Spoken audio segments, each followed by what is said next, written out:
nung nalaman ko na gano'n kalaki yung utang namin, nasabi ko hindi ko alam kung saan ko kukunin at kung paano ko babayaran. Sabi ko, pero ready akong makulong. Ewan ko ba, parang suko na ako. Kung ikukulong ako, okay, talagang totoo, you have to prove yourself every step of the way na even if mag-fail ka tapos nag-comeback ka, sasabihin din nila, "Ay, ang kulit talaga niyan 'no, hindi talaga siya humihinto." It's actually a good sign if may mga tao pumipigil sa'yo. Actually, yes, oo. I never understood that in the beginning kasi wala namang libro, wala namang nagsasabing teacher na parang, alam mo kapag nag-start ka ng business may magsasabi sa'yo na wag mong ituloy. Hi, Miss Marge. Hello. Welcome to PH Business Network with our first ever episode. So, we're honored actually to have you as our first guest. Oh my gosh, thank you so Among all much. the stories that we're going to share and focus, magandang parang ano to? Yung buena mano baga sa podcast natin. And we're actually happy to have you because we have an inspiring story to share to business owners out there or to even aspiring entrepreneurs. No? And of course, stories are meant to be shared. So yeah, kaya tayo nandito sa podcast na to. And thank you for Of course. allowing us to, get your story and share this with our community. So yan. So let's start. We're actually siguro yung mga viewers natin is actually curious, no? Sino nga ba si Marjorie Aviso? No?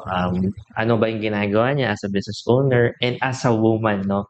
Na being in the business industry. So, sino siya? So, can you tell us about yourself? Coach Sean, maraming salamat din for this opportunity and truly grateful and honored to be here. So Marjorie Aviso is a Bulaqueña. So I was born and raised in Bulacan. I'm actually a nurse by profession. So maraming nagulat, nurse? Tapos naging entrepreneur. So mamaya ikwento natin yung journey natin. I'm also at the early age of 19. Ayan, medyo sinubukan talaga tayo ng buhay kasi I got like teenage pregnancy at the time. And at the time, syempre, mga immature pa tayo. So we had, our fair share of struggles when it comes to relationship. Also, ano pa ba? I'm a mom of 3. Yung eldest ko is a 15-year-old male. And then followed by a 10-year-old and then a 4-year-old. So very young kami in terms of family. And I am around 30. Sabihin ko ba? Na lang. Super young, super young. Thanks. All right. So thank you for letting us know who's Marjorie Aviso. So with that, we would love to know naman, ano naman yung business mo, no, as an entrepreneur or ano yung industry that you're actually working on so that our audience would have an idea. Ba't anong ginagawa ni Marjorie Aviso?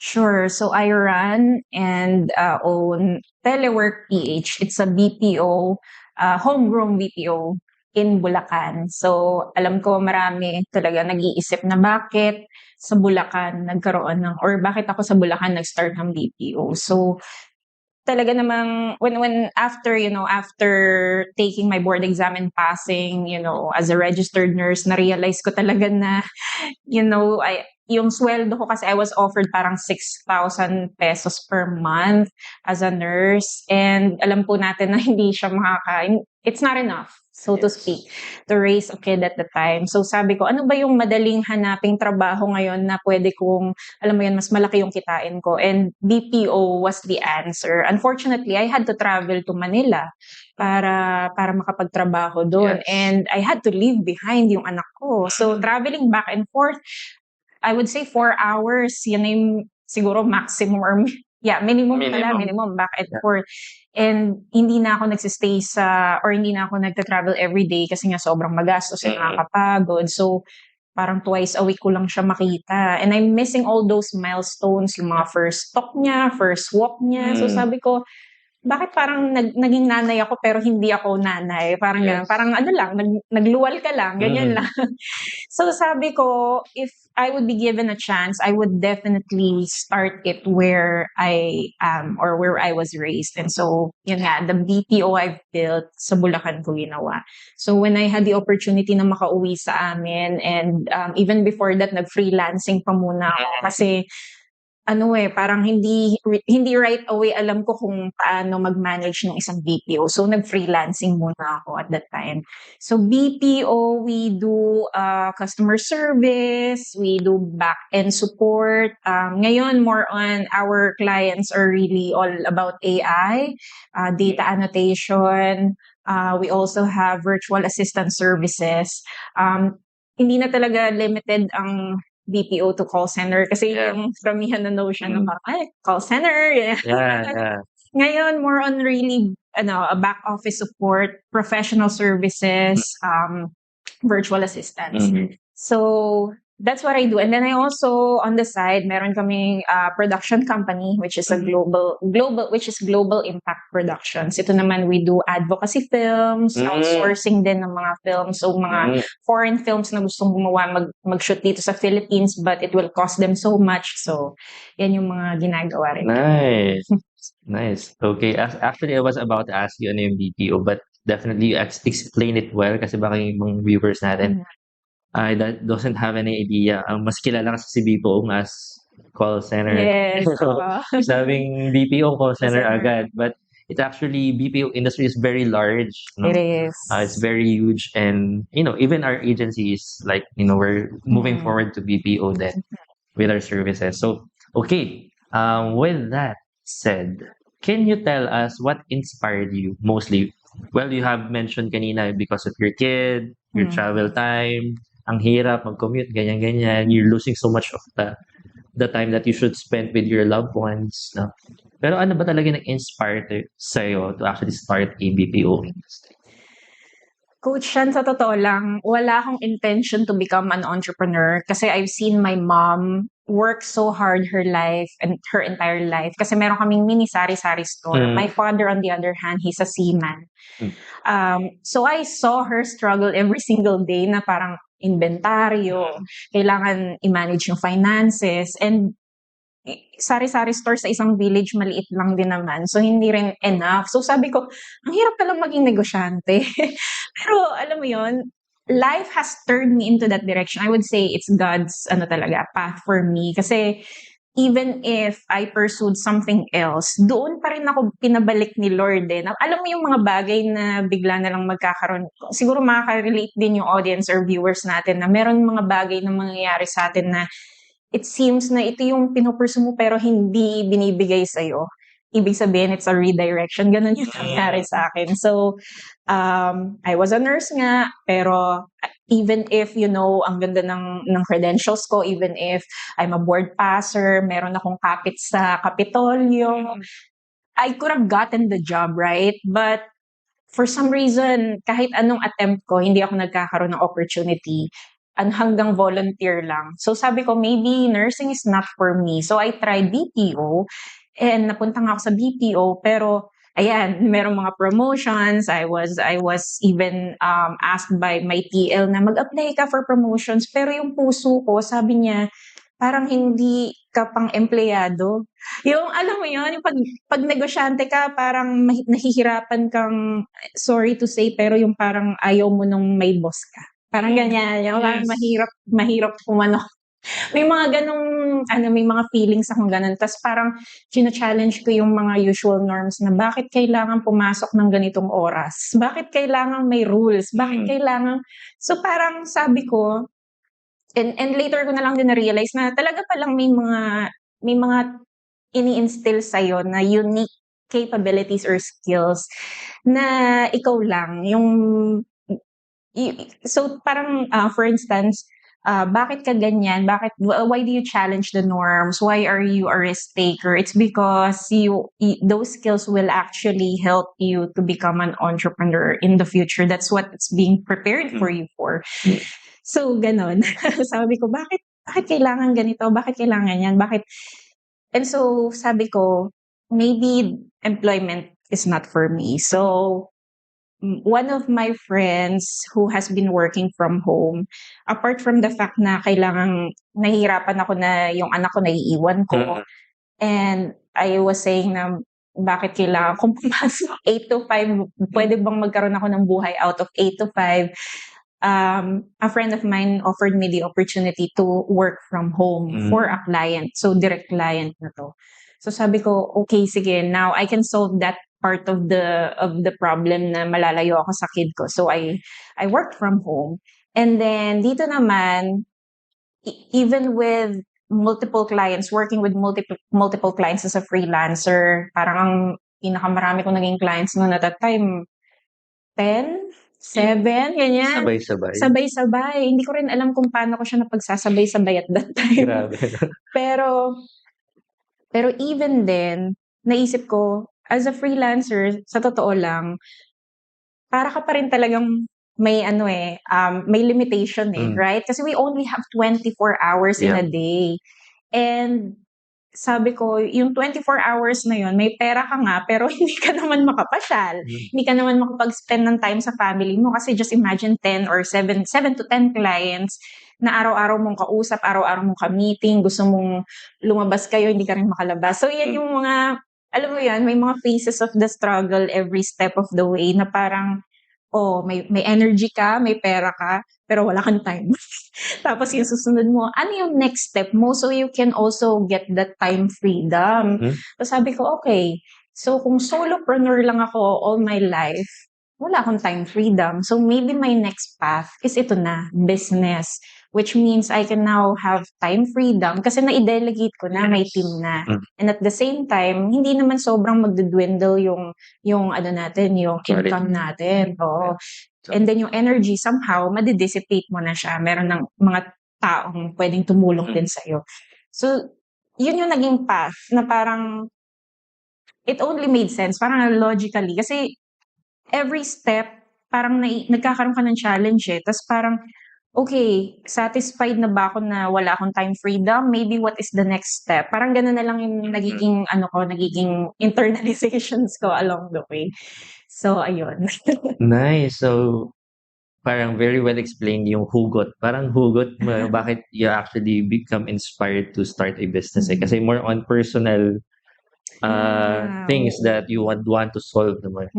Instead of spending time with your family, having time freedom, of course, financial freedom, and those things, no? But I am curious, no? Bakit BPO in the province? No? So, what actually inspired you? Bakit hindi sa Manila? Bakit hindi sa urbanized city, which is more convenient, which is more, high-tech, di ba? Pagdating sa mga technology, mas easy yung access sa mga bagay-bagay, no? Bakit sa province? Ang ganda ng question mo kasi very shallow lang din talaga yung reason kung bakit sa province. Ayaw lang talagang pumunta na ng Manila. Ganun lang talaga. Yeah. Sabi ko, napaka-traffic, ang daming, alam mo yun, and I'm sure na marami ng BPO doon. So sabi ko, wala pang gumagawa. Nung time na yun, wala pang gumagawa na nag-start ng BPO sa rural area. And ang daming nagtatanong na parang, sure ka ba dyan? May talent ba dyan? May ano ba? So parang doon ako na-challenge. Sabi ko, maybe this is something I can prove na to do. But more importantly, feeling ko rin naman at that time, mas magiging effective ako kung malapit siya sa akin. Kung doon ako nakatira at doon ko rin siya gagawin, feeling ko, mas magiging hands-on ako kaysa yung magta-travel pa ako sa Manila. So, ganun lang. Napaka-shallow lang na reason. And hindi ko rin siya inaral na parang may business plan ako. Meron akong feasibility study na ang Bulacan ba ay maraming talent. Yeah. Walang ganun ka-detailed na business planning. But I just, alam mo yun, took the leap of faith. At naniniwala rin ako kasi meron akong mga kakilala na taga Muñoz, around Quezon City, na talagang naghahanap na lang din kasi taga Bulacan din sila. So, sabi ko, okay. So, hindi ako nag-iisa. Marami kaming taga Bulacan. So, maybe, let's start small lang. Hindi naman ako nangarap na parang biglang 1,000 employees or 10,000 employees mala converges ganyan. I just want to start a small team. That's it. Ganun lang yung initial thoughts ko Okay, nice. Kasi I'm actually seeing it it comes from a personal perspective pa rin. Yes. Kasi parang gusto mo mas convenient on your end, Yes. di ba? And actually, starting a business is supposed to be like that, di ba? Parang it will actually motivate you on the things that, what's the available resources around you, ano yung mas madali, hindi mo na kailangan mag-overthink para mag-start ng, iisip ka pa pag pupunta ka ng Manila, alam mo, yung gastos, whatever it is. No? So, yeah, Tanong sinabi mo, sorry ko. okay, yeah. Kasi may mga nakausap din ako na parang when they're thinking about starting a business, they think about so many external factors, Mhm. market, Yeah. how do I know, Mm-mm. how do I what to do. But alam niyo, lagi ko nang sinasabi, start intrinsically. Tanong mo muna yung sarili mo, is this something you really want to do? Kasi alam niyo, no matter what the challenges one day, which is hindi mo naman alam unforeseeable yun di ba? Yes. Anytime, another pandemic happens already, or an external factor but if you start intrinsically, na you very well know sa sarili mo, kaya mo to, ito yung mga kaya ko within my control, nandito yung business ko, alam ko passionate ako dito. If you have those things, no matter what challenges come, magiging very stable. So, I think yes, more than anything else, start intrinsically sa sarili. Yeah, kasi doon naman, ikaw rin naman yung magpapagalaw ng business Wala namang ibang tao yun. That's not the externalities that will actually make it work. Ikaw pa rin. Yes. So again, if it's something that's workable for you, then definitely it will work. Kasi Yes. ikaw yan ikaw yung gumagawa ng business. No? All right, nice. So let's now move on since we talk about what inspired you in the province. No, I'm pretty much sure that you would want to provide opportunities on your fellow kababayan Yeah. here in Bulacan. Let's talk about now. Medyo magbalik lang tayo ng konti kasi marami ring actually freelancers or mga BPO people in our community, no? And they would want to know siguro, they're curious, paano ka nagsimula sa freelancer? Or, di ba, nabanggit mo kanina na you have 7 to 10 clients at the same time. And nag-aral ka ba? Nag-study ka ba ng mga skills? Did you enroll to courses para ma-build mo yung sarili mo na to be able to do that? Kasi yung iba talagang hindi nila alam They don't know how to start or where to start actually. So ikaw, saan ka mismo nag-start for you to actually make it until now? I think malaking factor talaga yung experience ko sa employment. And this is not to say, kasi madalas laging kino-compare employment versus freelancing. Yes. And I always say it's not even apples to apples Yeah. comparison. So you don't compare them, but you actually make it work for both of you. Kasi yung employment, it actually, taught me a lot of things that helped me with, being a solopreneur sa freelancing. So for instance, nung nag-freelancing ako, I already have the skills to communicate. So natutunan ko na yung accent training, ganyan. So nagkaroon na ako ng edge when speaking with clients. Siguro yung confidence na lang talaga when engaging them in a sales call. Kasi yung part na yun yung mga hindi ko pa sobrang confidently ginagawa. Pero yung able to really communicate right in English, yung basic natin na mga na requirements, okay na at that time. Yung mga inaral ko na lang, I guess, is yung culture, yung time zone. Kasi sometimes our clients would want to make, parang, especially when you're working as a virtual assistant or an executive assistant, na by the way, yun yung isa sa mga lagi kong ginagawa. Gusto nila, alam na alam mo yung, for instance, book me into a salon here. Alam mo kung ano yung location ng salon, alam mo kung ano yung preference niya. So, you want to make it feel, or you want your clients to feel like nandun ka lang sa tabi nila. Kasi yun yung worry nila na, hindi available kasi time zone difference yan. So, yun yung mga inaral ko. And then also, marami rin courses na unfortunately yung iba nasa tambakan. Yeah. Tignan mo na. Maraming mga guilty na freelancers dyan. Maraming viewers natin na guilty dyan, nag-invest.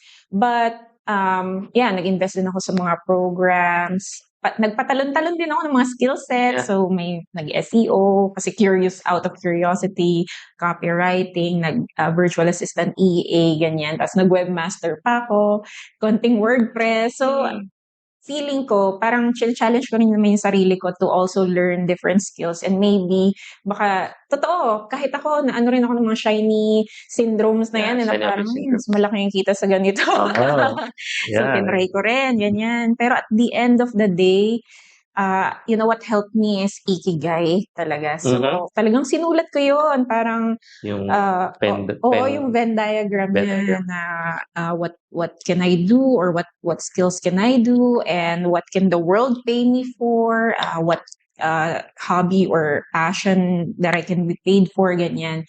Tapos yung common na where it all connected is communication. So sabi ko, uy, babalik pa rin yata talaga ako sa BPO or even customer service to be specific. Parang nandun talaga yung puso ko sa customer service.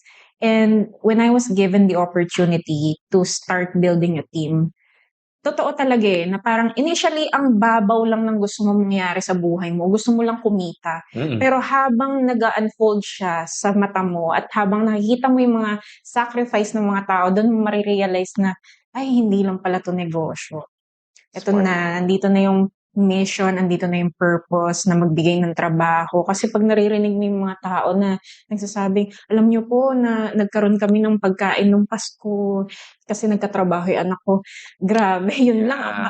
Para sa iba ang babaw nun, pero grabe for us na parang, wow, napaka sarap sa pakiramdam. Parang kang nakapagbigay ng charity ng bongbong-bongga talaga. I want more of that. Parang sabi ko, this is the life I want. Sabi ko, this is fulfillment for me.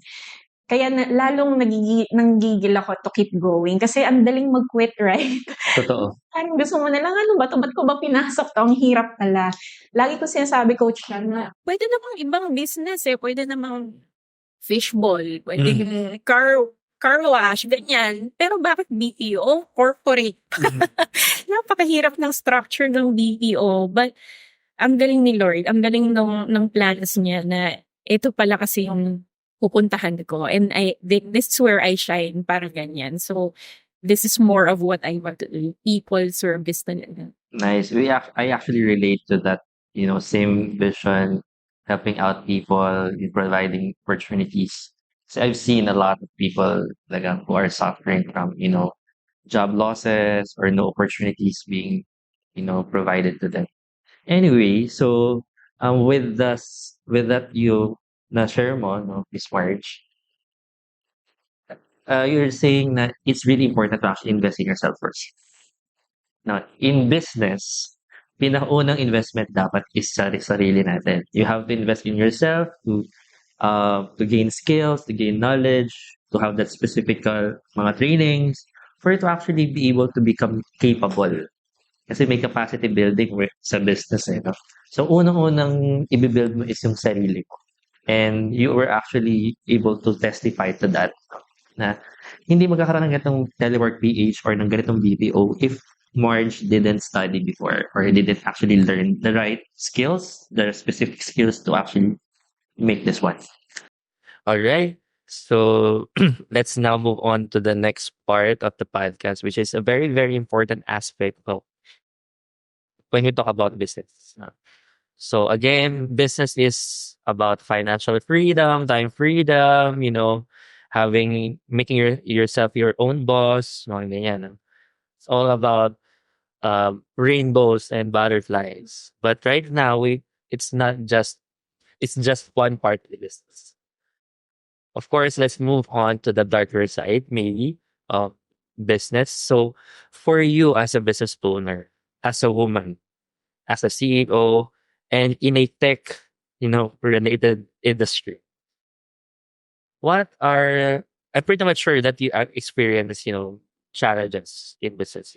But can you share to us the major challenges that you actually experience on your entrepreneurship? So you can be as much as specific as you want, so that our audience will have that, that kind of idea. Okay, if Marge was able to actually, experience this, these are the things that we can actually avoid or we can actually expect to when we are trying to do our business. So yeah, feel free to share your major challenges, as a CEO, as a business owner. I've had a fair share of challenges as a woman in leadership, especially. Ooh, parang ano eh. Pero I think one of the most memorable when I was starting out as a freelancer pa to, um, meron akong naging client who actually asked me to go to his condo space at that time. So he's an Australian client. He went to the Philippines and stayed there for quite a bit. Tapos hindi ko in-expect yung indecent proposal na yun na parang out of nowhere, I thought magmi-meeting lang kami, ganyan. Tapos biglang, wow, why are you inviting me here, ganyan. Tapos parang doon ako na-expose sa, kasi as a probinsyana, right? And even doon sa BPO, marami din tayong mga naging mga kasama sa work na, yun kasi yung mahirap eh, parang nagiging nakakaano lang na yung pagiging babae, nagiging mahirap siya kapag ginagalingan mo. Na parang pwede bang, o kaya minsan, yung stereotype natin na, ay, kaya ang tanga mag-drive, sorry for the word, kaya ang tanga mag-drive siguro babae yung driver. May gano'n. So sabi ko, pwede bang pagtanga yung driver lalaki? Sinasabi niyo ba yun? Hindi naman, di ba? Tapos pag ginalingan mo naman sa work, ganun din na parang, ay, bakit mo ginagalingan babae ka lang? Ganyan. May mga ganyan tayo. Tapos, when I started dealing with clients, may mga ganyan din, even foreigners, and I think they are more, ano eh, parang, just because they speak very bluntly, when you have suggestions, either they would shut you down or they would often persist na their suggestions are better. And siguro as a nurse, and I think this is one of my core strengths na lang din na thank God I was given the opportunity to have is empathy talaga. Yun talaga na parang wag mo na lang silang banggain. And this goes both for men and women, okay? Especially in leadership kasi talagang matataas ang personality eh. I mean, it's a very strong personality to be in leadership. Hindi mo sila mawawin over right away, especially if you're new in the team. Like parang, oh, okay, Marge is here from the Philippines. Yan, isa pa yan, yung pagiging Filipino mo. And you know, sitting with leadership team that's, you know, based in the US and you're the sole Filipino babae ka pa na parang, wait, who are you? May ganon. I felt that. But at the same time, you know, when you are empathetic, when you hear them, I think that's how I was able to solve that issue. And na parang, oh yeah, so what are you doing? Or why are you giving these suggestions for? And I say, you know, my best interest is always the team, the company, the client. And you know, I've always just wanted you as a manager. Yan lagi ko yung ano eh, parang gusto kong iparamdam sa kanila na, hey, we're partners here, you know, I want you to shine over there. I'm making it very easy for you. You know, I do my part. We both work our parts, and it, you know, it's a synergy. So yun na lang yung lagi kong pinaparamdam, and I think that's how I was able to solve it. But at the same time, meron talagang mga horror clients. So yun, pinapasa Diyos ko na lang yung mga ganun na hindi ko talaga maintindihan kung bakit, how they deal with people that way. Apart from those challenges in leadership, of course, meron din tayong mga challenges within ourselves na parang every single day of my life, I ask if I am the right CEO. Kasi parang, alam mo, when you are the founder and the CEO at the same time, I've heard this in one of the talks then, I think by Vern Harnish, you are the most unqualified person in the company. Why? Because you have not gone through recruitment. Hindi ka dumaan doon sa tamang proseso ng pag-profile, ng paghanap ng tamang CEO. Because you are the founder. You founded it, right? Just because you had the idea, the vision, and the grit to actually pursue it, but you don't necessarily, you know, qualify as the CEO. But you have that you know, that grit.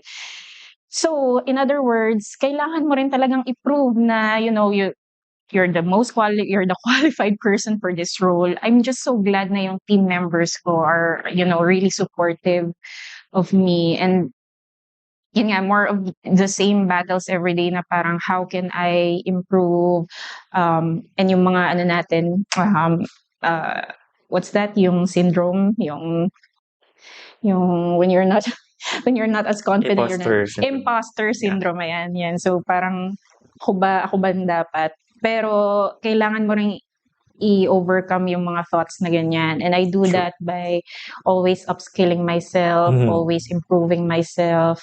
Parang lagi kong ina-anchor yung excellence in my name. Mhm. And yun nga, Bible-based din na parang if we give everything, if we give our best, we know na, these things will come back to us na we know that we're glorifying God that way kasi ito yung mga talents na binigay niya sa atin, yung mga skills na binigay niya sa atin. We're doing it because these are God-given talents. So I do my best every single day for work, even if hindi natin kaya mag-show up for that day. And yung biggest challenge, I guess, yung financial setbacks kasi we Okay. almost filed for bankruptcy in around 2021. So dito talaga na-challenge yung sarili ko na parang I failed. Yun talaga yung fear ko fear of failure and fear of success din naman. Pero more on fear of failure kasi maraming taong nakaasa, maraming taong nag-doubt sa'yo before and I don't want to give them the voice na parang, ay, yan kasi napaka-ambitious mo kasi, Yes. pinipilit mo kasi yung gusto mo. And I think a lot of entrepreneurs din talaga, they are matigas ang ulo nila for a reason. Yep. Because they believe in the vision. Yep. Ang mahirap lang for some entrepreneurs, they give up and they don't share the vision kasi they fear rejection din naman. Like for me, I shared my vision with my partner, with my husband. And in the beginning, meron siyang mga doubts kasi it's, he just scared, he wanted to, parang siya yung parang tinitingnan niya kung ano yung mga risks, ano yung mga pwedeng hindi mangyari or mag-fail, ganyan. Pero ikaw nagigil, hindi, naniniwala ako, ganyan. So sometimes, ganun din nag-evolve din tayo as entrepreneurs na minsan hindi ba tayo makikinig just because we believe in the vision, or should we actually listen to them because they care, they wanted to give you, the ideas where you can potentially, or the risks where you can potentially fail. So nung time na yon na nag-fail, sabi ko parang wow, nananalo na yung mga doubters, yung mga hindi naniwala noong una. And ang masaklap pa nun, lalo na kung family member siya or someone very close to you, sabihin nila na, ayan, yan kasi. So yun talaga yung pinaka mahirap na part. Feeling ko nga yung bankruptcy and all, sabi ko nga sa'yo, coach, siya nung nalaman ko na ganun kalaki yung utang namin. By the way, umabot kami ng 21 million in liabilities and loans. Nasabi ko, hindi ko alam kung saan ko kukunin at kung paano ko babayaran. Sabi ko, pero ready ako makulong. Ewan ko ba, parang suko na ako. Kung ikukulong ako, okay, kasi kasalanan ko. Pero ang mahirap talaga yung mga tao na yun na mahal mo, tapos sasabihin pa sa'yo, buti nga sa'yo, or bahala ka dyan. Yun yung mahirap kasi. Pero yung pag-recoup ng losses, ganyan, kung kailangan ko i-face yan, okay lang Yun talaga yung mahirap, yung part na yun. Pero I'm just so glad na naka-recover kami doon sa part na yun. And I think, talagang totoo, you have to prove yourself every step of the way, na even if mag-fail ka, tapos nag-comeback ka, sasabihin din nila, ay, ang kulit talaga niyan, hindi talaga siya humihinto. So, kailangan talaga mag-succeed ka. Parang gigigil ka na ipanalo mo to. Kasi ayaw mo talagang masabihan ka ulit ng ganun. So, may mga ganyan tayong fears, fear of failures na ayaw na nating maramdaman ulit. Yeah. Nice. Super nice because I can really relate a lot. And definitely these challenges are just part of the process. Yes. Whatever that is, I think this is something na we also would want to talk about. Very quick lang din naman. Kasi nowadays, with the social media and, digitalization, parang ang dali na maging CEO. Totoo. Parang everyone can actually say that they're a CEO, but they don't actually know the gravity, the responsibility, and accountability of a CEO. That actually by building businesses, may kaakaibat siya ng mundo na bubuhatin mo when you actually make a business. So I think it's really important na yun, na-share mo yung struggles of a CEO coming from a personal perspective first, no? Yung dapat moral support na meron ka, loved ones mo, family mo na una dapat umiintindi sa'yo, pero sometimes they're the first ones to Yeah. actually turn you down or to actually put their backs behind you and parang gano'n at you, no? So, and you came to the business part na may financial talagang losses and these things, no? And these are just normal things, to be honest, in a business. That's, na-realize ko rin yan on my own. Kasi kami rin sa family ko, we had our multiple businesses before then. Everything, all actually failed. No? But it's part of the process kasi may natututunan ka at each mistake that you actually make. And I love na yung part na you are just willing to be jailed. I mean, I think that's something not common for a leader. Kailangan ganun katindi yung dedication mo to the business that you're trying to do. Hindi lang, ang business kasi hindi yung pag hindi nag-work, ayoko na. Yeah. Ito for business owners who are listening to this one, if you're that type of person, business is not for you. Real talk. Because business is really for people who are, super strong when it comes to really moving forward for the vision. I mean, Miss Marge, woman as she is, I'm not discriminating, but to actually, put that out there na it doesn't matter what gender you have in business. What matters is clear yung vision mo, yung grit mo, yung passion mo to actually fulfill the vision. Kasi whatever happened, life will go on. Yes. And, I mean, you are a testimony to that now. So, yeah, with those challenges that you've shared, thank you so much for your openness then for that. And we really appreciate that. And we hope na yung mga business owners out there, you can really relate and learn from what Miss Mart actually go through or went through. If meron kasi mga business owners, for example, or mga aspiring entrepreneurs, no, na, ay, ayaw akong supportahan ni mama, ay, ayaw akong supportahan ng boyfriend or ng asawa ko or ng mga anak ko. I'm being ridiculed by my loved ones. Kasi, although meron ka talagang good vision, you hope not to continue kasi pinanghinaan ka na kaagad ng loob. And hopefully this part of the story of Miss Marsh will inspire you to actually move forward. It's actually a good sign if may mga tao pumipigil sa'yo. Actually, yes. Oo. Alam mo, Coach, I never understood that in the beginning. Kasi wala namang libro, wala namang nagsasabing teacher na parang, alam mo, kapag nag-start ka ng business, may magsasabi sa'yo na wag mong ituloy. Normal pala yun. Nakaramihan din when you speak with fellow business owners, talagang may mga magsasabi sa'yo na wag mong ituloy. Not because they are a devil's advocate, but they care about you. They care about this. They know you too well na ayaw nilang mapahamak ka. Yep. So, tingnan natin yung ganong perspective kasi baka iniisip lang natin, ay hindi, she only wished the bad things for me. Parang ganyan, negatron kasi sila. So, they only speak about negative things, ganyan. Pero, alam mo, ito yung maganda. When you keep pursuing, kasi ito yung nangyari sa akin, Coach, no? When I pursued, pinakita ko talaga na it succeeded. Alam mo yun, na nagtuloy ako. Naniwala na sila. Yun yung maganda, na parang makikita mo na dati ayaw nila, ngayon sumasama na sila, ngayon naniniwala na sila. I think yung mga ganong tao kasi systematic thinkers, they just wanted proof. Yeah. And if you give that proof, they will really believe in you. So, keep pursuing lang. Huwag kayong panghinaan ng loob, especially loved ones nyo. I gets nga natin, di ba, Coach? Kaya ituloy nyo lang. Yeah. Okay, so yeah, let's move on.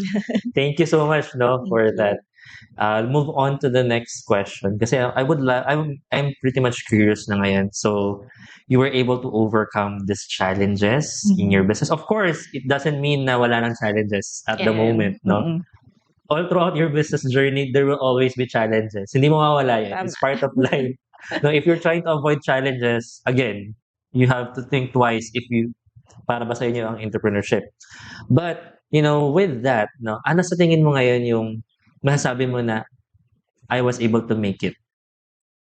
Na yes, na parang this is it. I am actually seeing the fulfillment of my vision. I'm going near to my vision. So, can you share to us ano na yon? Ano yung mga may na-close ka ba na client or what's the biggest client that you actually had that allowed you to to bounce back or make this one?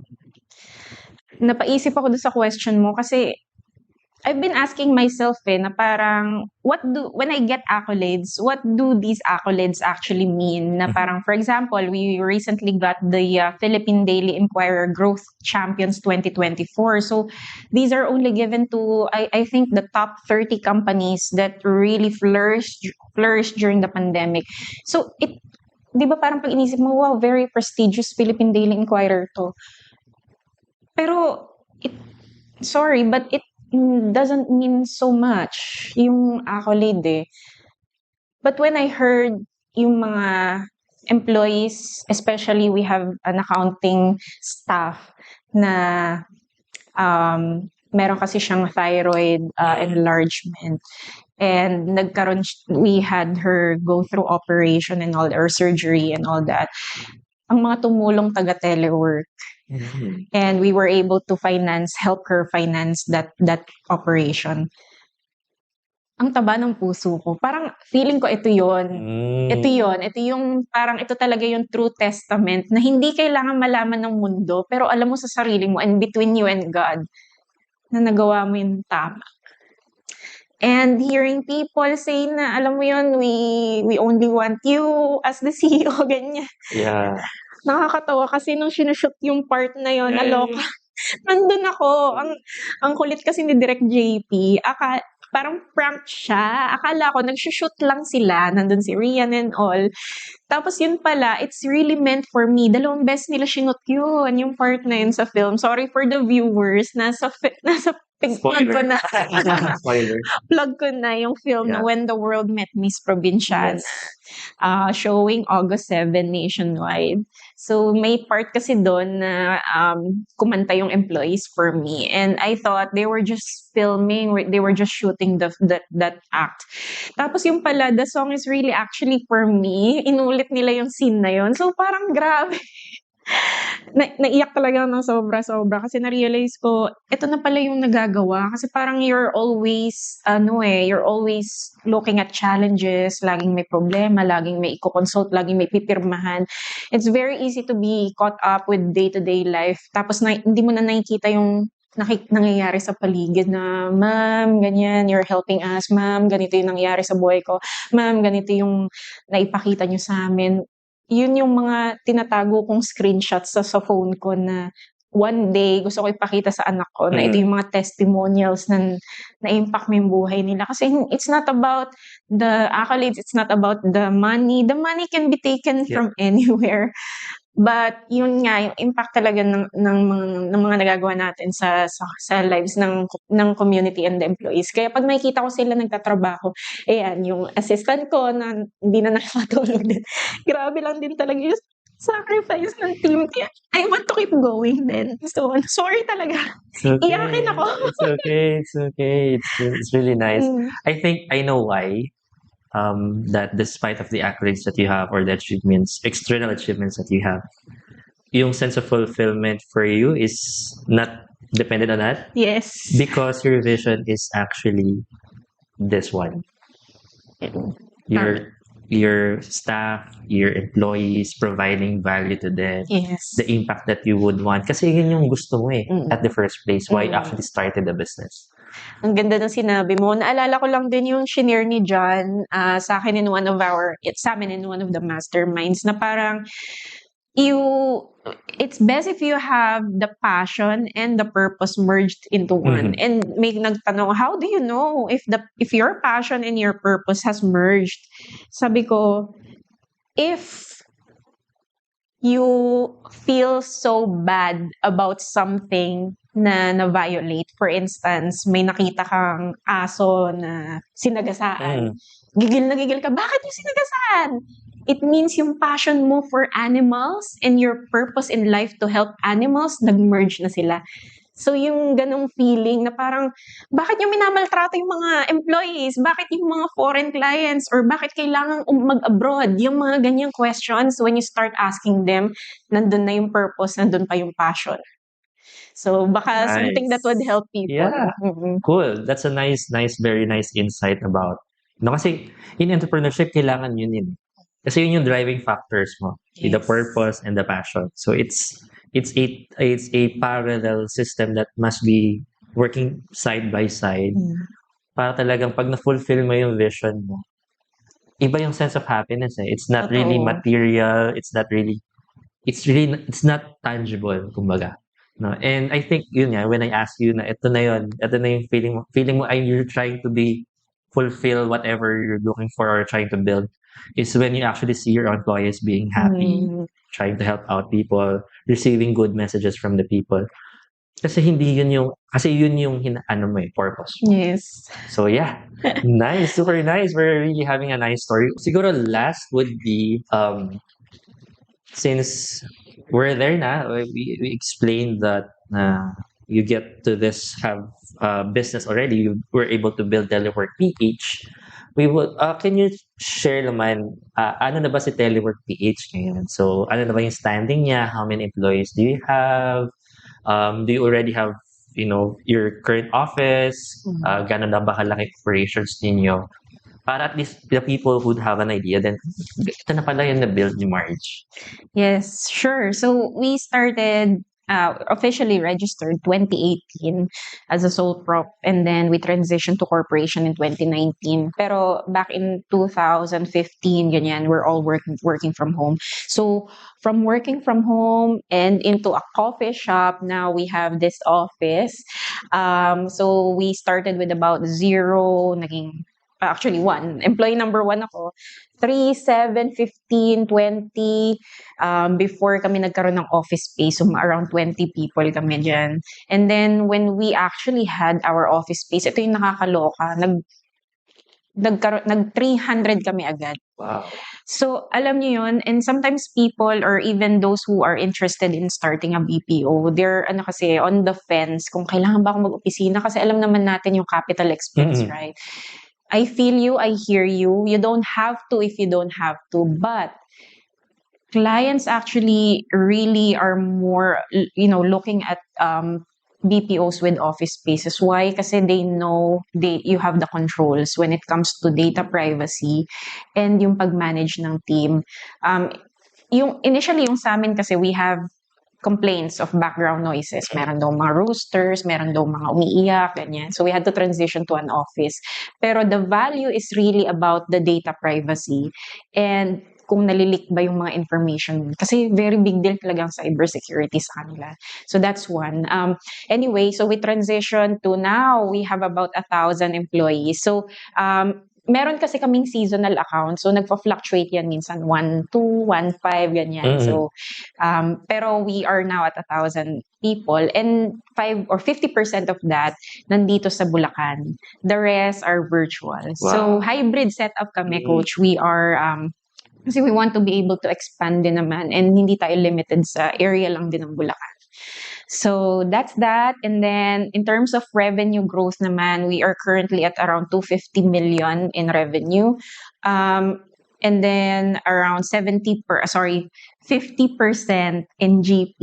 And we are trying to go back to 20% na net profit margin kasi medyo talaga, challenging din talaga ang economy ngayon. So thankfully, and this is one of the things na I also need to learn kasi I didn't have a business background. I'm a nurse by profession. So I had to really learn the ins and outs of accounting and the financial side of the business. Dito ko truly naintindihan, grabe, ang gandang learning experience. And I will always say na even if we almost filed for bankruptcy, ito talaga yung para kang nag-MBA sa prestigious school Mm. sa sobrang dami ng learnings. And I can always teach that. In fact, dun sa isa sa mga tribe sessions natin, Yeah. we thought about that. Pero yeah, accounting and finances. And then when it comes to ano pa ba? So clients, we started with we started with one major client, and then nagkaroon kami ng tatlo when we were registered, but now we have around 19 clients. And if you think about it, right, maliit yun, to be honest, for a BPO, but these are enterprise clients kasi. So ito yung kagandahan din talaga ng may opisina, kasi you are attracting enterprise clients. So these clients would hire, one client or one company would hire about 50, yan, 10, 30, ganyan. Kasi nasanay tayo na, especially for virtual assistant agencies, na 1:1 or 1:3, ganyan. Which is okay lang din naman. There's no like perfect or just one size business model. Sure. But, if you're looking at growth talaga, and scale, go for enterprise clients. And mas madali silang kausap because they have the controls, the system. So although maraming layers, may dadaanan kang accounting, Yeah. approvals, ganyan.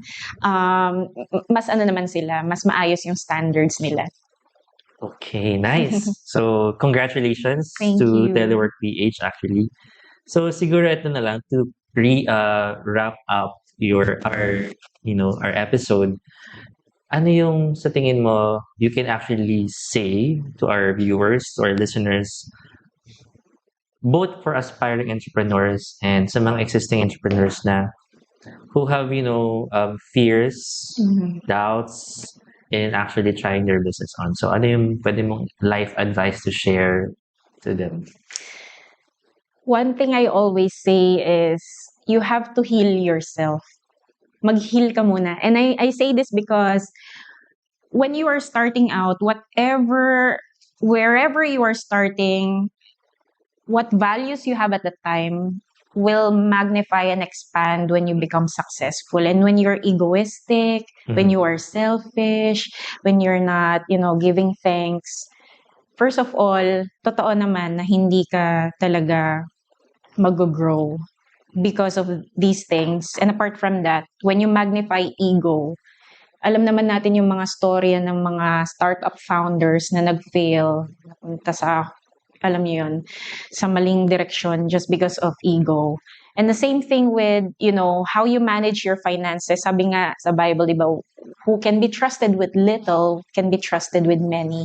And so if you are able to manage na nagsimula ka sa maliit, and you were able to, grow that money, and you were able to handle the finances, hindi mo kinorap. hindi lahat ng pera sa negosyo sa'yo lang, ha? Yes. Kasi common mistake yan na parang, kasi naman, ako naman ang nag-invest dito ako naman ang nagtrabaho dito, ako naman ang nag-hard work dito. But at the end of the day, kung gusto mo talaga magpalago yung negosyo mo, kailangan mo talaga na yung pera na yun mapaikot ng mapaikot. So who can be trusted with little can be trusted with many, and madadala mo yan hanggang sa when you become successful. There are parts of you in your childhood, in your life that you would carry on, yung mga traumas natin, especially in every stage of the business growth, kasi iba-iba talagang nire-require niyan. So you have to leave behind kung sino ka. Kung dati kang pabanjing-banjing, inom-inom, party-party, iiwan mo talaga yon if you really desire for that life na mabago. Kasi lahat tayo nagsisimula sa ganun lang parang sawa na ako sa buhay ko. So ano yung gagawin mo? And then, meron kang stage na pagdadaanan na ihuhulma ka talaga, i-challenge ka talaga na parang, ito ba ang personality mo? Ito ba talaga ikaw, yung character mo? And then, dun mo re-realize, dun re-reveal yung purpose. Kaya sa totoo lang, you don't find your purpose, you actually build it. Kasi you have to carve your way into it. Keep going. Kasi if you are stuck by fear, hindi mare-reveal sa'yo kung saan ka dapat papunta. Totoo yung action leads to clarity Yep. eh. So keep going lang kahit Yep. na unsure ka, kahit na feeling mo stuck ka. Actually, yung feeling na stuck, 'di ba? Lagi natin sinasabi, it's only superficial. You're actually moving eh. Kasi the fact that you are already thinking about, how do I go about this? Yep. Feeling ko stuck ako. Mhm. That's already 80% of the problem solved. You just needed to take some action. I love Kaila- that. I love that. I love that. I love that. Yes, oo. Minsan inaano talaga natin, ay, stuck ako. Pero the thing na, kung magko-consult ako sa'yo, coach, feeling ko stuck ako. Mhm. You're actually taking action kasi you're already consulting anong dapat kong Exactly. gawin. Diba? Exactly. The mere fact that you know that you're stuck, Exactly. you're not in denial of it. Yeah, Exactly. nice. Okay, so I think that wraps up our episode. So do you have anything that you would want to promote to our listeners and viewers? Yes, PH Business Network, I'm hoping for your support. Ito ang kwento nating mga negosyante. Alam ko maraming makaka-relate sa movie nating When the World Met Miss Provinciana. Nagkataon lang na life story ko, but maraming nagsasabi na nakita nila yung sarili nila sa pelikulang ito. And I'm happy to share this testimony, this story to all of you. And hope to see you sa nationwide theaters near you August 7, starring Rian Ramos and Sid Lucero. Ayun. So thank you so much. And I'm excited. Since I watched the premiere night, I know definitely the value that you can really get from the movie. So for all our viewers and listeners, showing na siya next week. Yes. Soon coming on cinemas nationwide. Yes. And again, here's Miss Marjorie Aviso of Telework PH. Thank you, everyone. Thank you, Coach. Thank you.